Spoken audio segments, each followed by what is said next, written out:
Fermez un peu vos gueules ici. On essaye de filmer.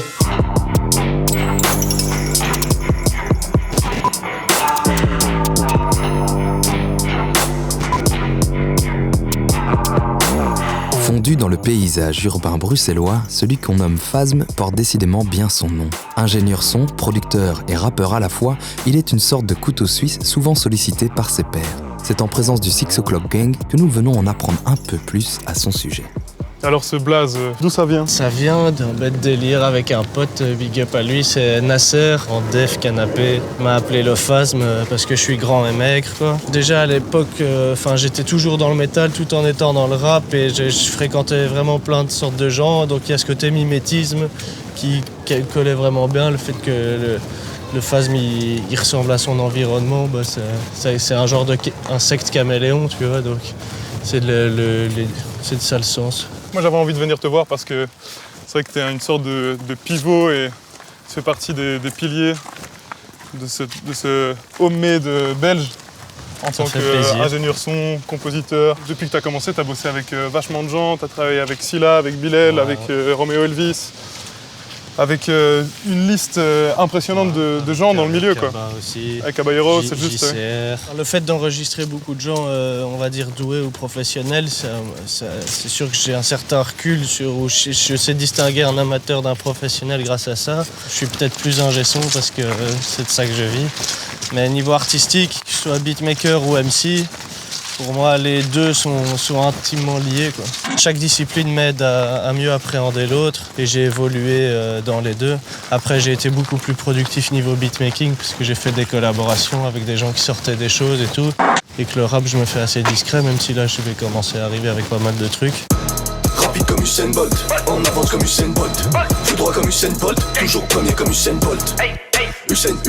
Usain Bolt. Fume la peuf, comme un putain de Jamaïcain. Comment ça se fait que je rappe ça si bien? Je devais avoir un paparicain.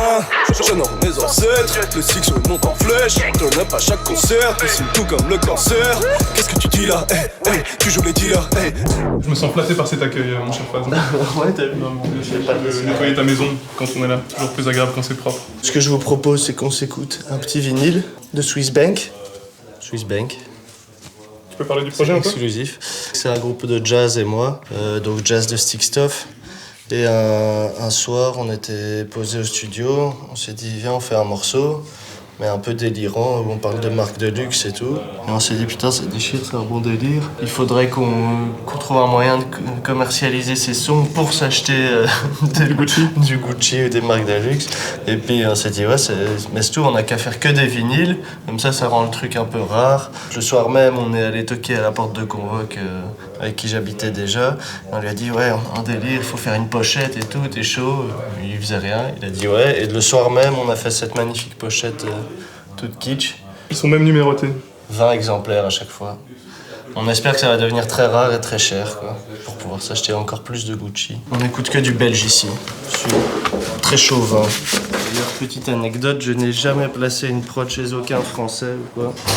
Ah ouais, encore jamais? J'ai toujours travaillé qu'avec des Belges en Asie. Si on ne produit pas les Belges, il se passe rien. Toujours vouloir aller aux États-Unis, là, se faire arnaquer par Tory Lanez. Vous voulez écouter en entier? Quoi? Vous voulez écouter en entier? Vous avez la chance d'écouter Swiss Bank. T'as une collection incroyable, hein? Exactement. Ça commence à base de Jean-Paul II. de Noël, la messe de minuit, message et vœux par sa sainteté. Depuis très jeune, je suis fan de Jean-Paul II. Son message, son discours, l'amour, tout ça. Alors réellement ou Et donc, non, pas du tout. Non. C'est des vinyles à 1 balle là, que j'achète pour sampler. T'as déjà samplé ça? Bah non, au final. Là, c'est juste vraiment pour la déco.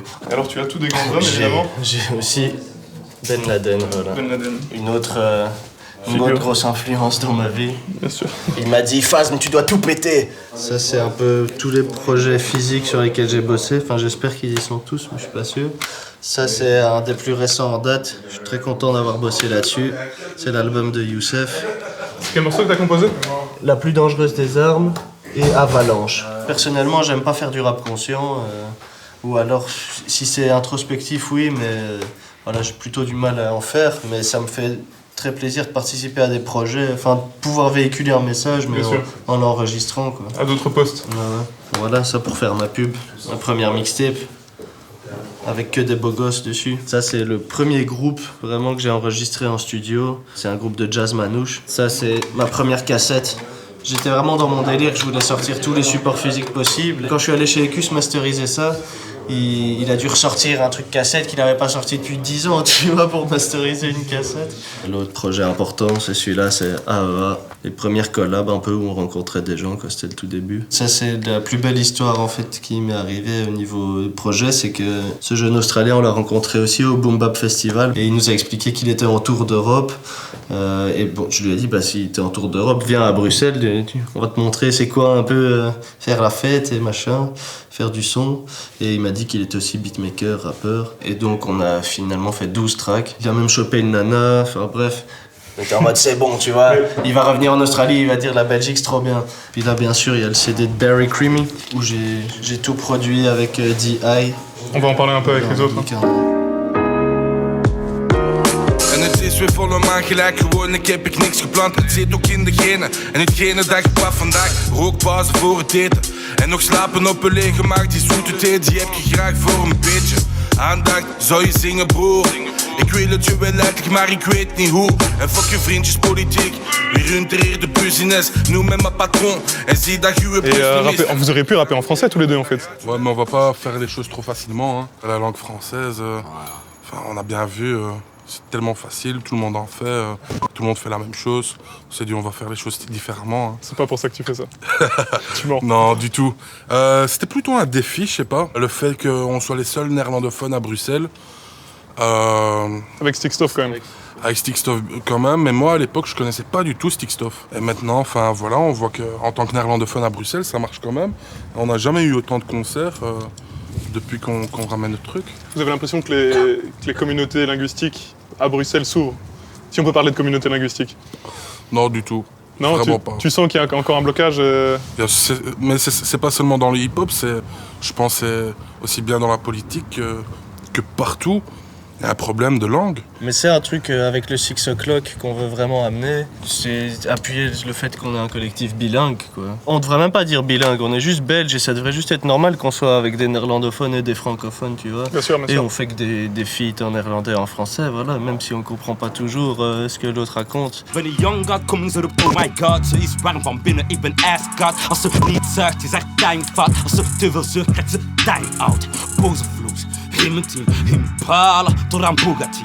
94 tot in 16 heb ik de wetten van de wetenschap shit laten zien. In back of lean op codeïne. Ik heb die backpack of jetpack. Raps, stacks voor een domme steek. Ik heb tracks, schrijf ze met bestek. Weer een blad, nog een blad. Schenk een glaasje, shake je mat. Breng een zeeg, als zieke straf. Het is te straffen, ik ben te straffen. Ben met de gang, het is een moordzaak. Als je vragen stelt, is het doodmaat. Als je te veel stelt, word ik genoodzaak. Zwarte ster in je stelselmaat. Bijzaak, als de goeie cheese naast mijn balzak. De vrijpartij, nu slaapzak. Crémy maakt je wife nat. Je sais produire des textes alléchants. Je conduis mes frères vers la légende. Jeune, j'ai été élevé par les anges. Arrête tes textes pétés à l'échange. Mec assez blablaté, tu sais que mon carnet de rimes ressemble au bottin. Tendez la fesse, je vais la claquer. Puis tendez l'autre, je laisse rouge les popotins. Ça parle de soupe, line, mais ils sont fous, ils sont doux comme soupline. J'éteins leur feu en un sou. Pire si tu penses que tu vas faire des sous. Prix. J'entends dire que le phasme fait toujours un bon taf. J'entends que sur toutes les instrus je suis indomptable. J'entends ces groupies nourris au flow pourri me dire me face c'est indomptable. Vous êtes fortifs, hein, les gars. Ça rappe avec des muscles là ici. T'as vu ça? Et donc c'est quoi le projet du Sixo? Le 6 O'Clock Gang, en tout cas, ça fait 1 an qu'on travaille ça. On est un ensemble d'artistes qu'on se fréquente très souvent, on s'entend bien. Il y a qui dedans? Là, c'est une grosse liste, mais vas-y, je vais y arriver. Donc il y a Barry Creamy, Yogen et Shaman, Easy Tap Squad, Venlo, notre ami Samy, Convoque, LK, Sunjay, JJ, l'Orgasmique. Ce truc est né à la base d'un festival en Angleterre où on est allé jouer grâce à Slice of Pie. Et on était vraiment toute une troupe de Belges à jouer là-bas et on jouait à 6 heures. Comme on était tous répartis dans le festival, on était beaucoup. Nous, on rencontrait des gens, parfois on leur disait « Ah ouais, on vient de Bruxelles et tout », ils nous faisaient « Ah, you're the 6 o'clock gang ». Mais du coup, ouais, ça va s'articuler autour de... On aimerait bien vraiment faire des concerts et on veut vraiment essayer d'avoir une formule, vendre une formule de scène, vraiment un truc, tu vois, de gros collectif à blinder, parce que ça se fait plus ça, et même à l'époque de la FF ou quoi, ils le faisaient, tu vois, et c'est vraiment ça l'idée, arriver à débarquer à 15 sur scène, mais de manière structurée, avec un show, pouvoir proposer un truc comme ça, quoi. Qu'est-ce que tu connais sur le 6 o'clock gang? On vise le sommet, c'est le 6 o'clock gang. Tu t'es renseigné sur le 6 o'clock gang, mais personne te connaît dans le 6 o'clock gang. Tous les deux, vous avez un point commun quand même, c'est que vous venez pas du hip-hop à la base. Est-ce que vous connaissiez déjà à l'époque où vous étiez dans le métal? Même pas, en fait on avait 1 milliard d'amis en commun, quoi, c'est un truc de fou ça, mais on se connaissait pas. Et du coup, d'où vient l'envie de partir dans le hip-hop quand tu viens du métal, du punk? Quand j'ai commencé Studio 87, j'ai clairement vu que le hip-hop, il y avait une espèce de dynamique qui commençait à peine, quoi, mais on était tous chauds, quoi. Donc Studio 87, c'est ton studio? Ouais. J'aime bien vraiment jouer sur tous les terrains, je trouve que c'est ça qui est amusant, surtout en hip-hop, parce que le hip-hop c'est tellement diversifié, tu peux tellement faire de tout, des trucs sombres, des trucs joyeux, en fait comme la plupart du temps c'est les samples qui vont définir une ambiance, je crois que c'est le seul style en fait, et c'est pour ça que j'aime vraiment ça aujourd'hui, où tu peux mélanger de tout, quoi. Même des ricains, ils utilisent des samples de métal, des samples de jazz, de soul, de musique cubaine, je suis un peu obligé d'être ouvert à tout, tu vois, je vais pas dire ah non je veux pas travailler avec tel musicien parce que j'aime pas ce qu'il fait comme musique, enfin ce serait totalement débile, quoi. Bien sûr. Moi si des musiciens veulent travailler avec moi en studio, ils peuvent faire de la rumba ou j'en sais rien, ça va me faire plaisir, je vais y aller, tu vois. C'est qui? C'est Steve qui pense qu'à faire des instrus. Plaît-il faire taire les intrus? L'esprit aiguisé, c'est pas comme ces incultes. Il bosse à plein tube pour laisser sa trace comme la peinture. Dans quel domaine t'es plus ambitieux en fait? Est-ce que tu penses aller plus loin dans l'ingénierie son, dans le rap, dans la composition? Je sais pas si je suis très ambitieux. Ah ouais? Ouais. Tu fais les choses un peu comme ça? Effectivement, ouais. Je fais ça parce que j'aime ça et j'ai la chance d'arriver à en vivre et ça me convient déjà amplement, tu vois. J'ai déjà eu beaucoup de propositions de Français de collaborer, mais au final ça m'excite plus de travailler avec des Belges et de développer la scène et c'est vraiment sans aucune prétention du tout, mais j'ai l'impression que du fait qu'il y ait des gens comme Pierre, l'œil écoute ou moi et qu'on essaye de se concentrer sur des artistes belges et de bosser avec eux, bah, c'est en partie ce qui a fait que la scène s'est un peu lancée maintenant, ou le 16 surtout. Si on doit revenir sur les influences, pour moi le 16 c'est vraiment ma plus grosse influence belge. Parce qu'un G-son spécialisé dans le hip-hop, beatmaker, un type qui bosse aussi qu'avec des Belges quasi. Et je pense que c'est des personnes comme ça qui ont permis qu'aujourd'hui il y a un essor et qu'il se passe un truc, quoi.